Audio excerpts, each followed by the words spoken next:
Baltimore Ravens, Jesse Minter, head coach, introduced his coordinators, his three coordinators yesterday.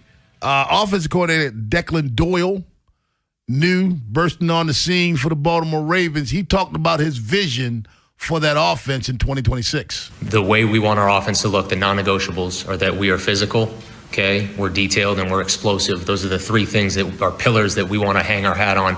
I think it'd be challenging for me to speak on what's happened here in the past other than what's on tape that I've seen. Certainly in 2024, this offense was, something to be reckoned with and something that we're actively chasing to kind of get back to. But when I talk about physicality, it's those guys on the perimeter being willing to block, our guys up front coming off the ball and really trying to impose their will on the defense, trying to, create expansion in the defense in the run game. Us being detailed just across the board, whether that is, in the passing game, the route detail, the quarterback's footwork, his eyes, all those things, or how all of our jobs fit together in the run game. And then the explosive piece is, partly players, part coaching, really chasing, explosive plays in the game plan process, trying to stress defenses and things like that. Declan Doyle, 29-year-old, just turned 29 in March. But he was the offensive assistant with the Saints, working for Sean Payton. Sean Payton leaves and goes to Denver. He sat out a year. Along with it, he didn't have a job. Sean Payton takes him to Denver. He becomes the tight end coach. Then Ben Johnson gets the job in Chicago. He takes him to be the OC. So he's worked for, even though he's not been a play caller, Jeremy, he's worked for some great minds. There's the lack of play calling experience kind of make you pause a little bit on what to expect. I mean, I think it's the one thing to question, but we haven't seen him do it yet. And again, if I was going to be highly critical back in the day of Jim Caldwell, who had never called plays, but again, I didn't think the guy was a brilliant offensive mind or a forward thinker. I'm not telling you he was a bad coach or any of that stuff. He had the same face for everything. Then I think that is a legitimate thing to ask. Yeah. I thought the BS that Skip Bayless was trying to run with yesterday, saying that he was questioning Lamar's ability to read defenses, and these guys try to grab everything and run with it and get people started, chirping online so they get their engagements. It's just engagement farming. One thing you can't blame Skip Bayless for, saying that Mike Evans hadn't sniffed the Super Bowl in Tampa. But we move on. We'll get to that one because that's another jackass. He also said the NHL needs to take 3v3 overtime. Yes. They have 3v3 overtime, you douche. Who said that? Skip Bayless said it yesterday after the overtime games. Yeah, he said NHL, take note. And then he started talking about the Olympics and what they've been doing. And it's like, dude, there's so many misinformed losers, and he's one of them. Stephen A. Smith falls in line with that. I mean, you look at these talking heads on TV. God, Emmanuel Acho's become the biggest douche out of all of them. They're all just engagement farming. That's all it is. They want to say something stupid, so you reply to it, and that helps them make money on social media. And they win. They win. Yep. 410-583-1057 is the number. If you listen to the press conference, you'll take on it as well. Were you at least impressed maybe by what Declan had to say? Declan had to say. We make fun of him so much. Declan. No.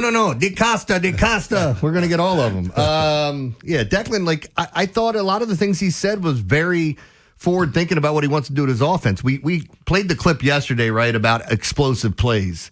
And I think you're looking at someone and what he's talking about designing on this offense. I feel like you have to like what he's saying. Right. We have to see the execution, right? You have to see it go out on the field and work.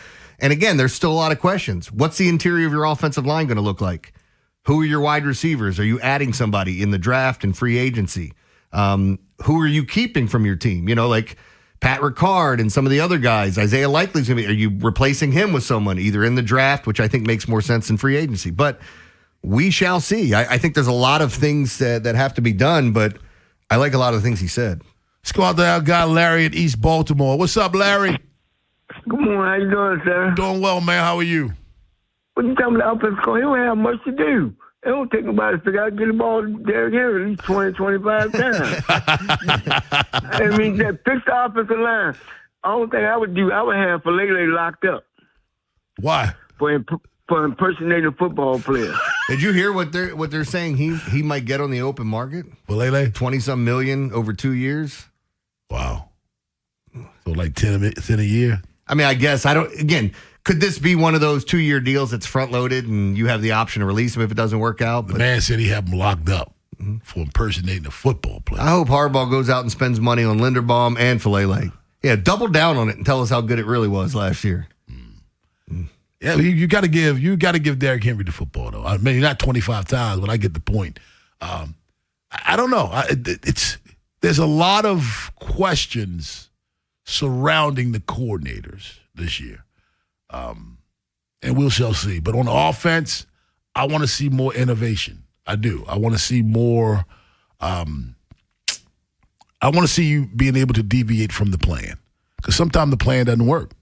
Sometimes the plan doesn't work because the guys you're going up against are better than you thought. I think when you go back and look at Monken, I think he was a great play designer, good play caller. But I also think there are times, and you're going to poke holes when things aren't going right, where you get too cute. Nobody cares if you get cute and it works out. True. It's when you run that reverse play or the jet sweep down on the 5-yard line and the guy gets tackled for a 3-yard loss, or you're passing when everyone thinks you should be running and your quarterback slips over your center's feet or something. Those types of things. But I also think I liked Monken when he was here. But when you go from like Greg Roman, huge upgrade with Monken to the passing situation, and now we got to see can we get even further with Declan here? It's still a relative unknown, but again, I think the guy's pretty sharp. But Jeremy, wouldn't you agree all coordinators at some time get cute? It's just a matter of knowing when to get cute. Yeah. Again, you're going to run a reverse, but you got to know when to run it. But I also think it doesn't matter even if you ran it at the right time and somebody made a mistake. If it doesn't work out, fans are going to bitch. It's the smartest, dumbest thing I've ever said in doing this is you're only right when you're right.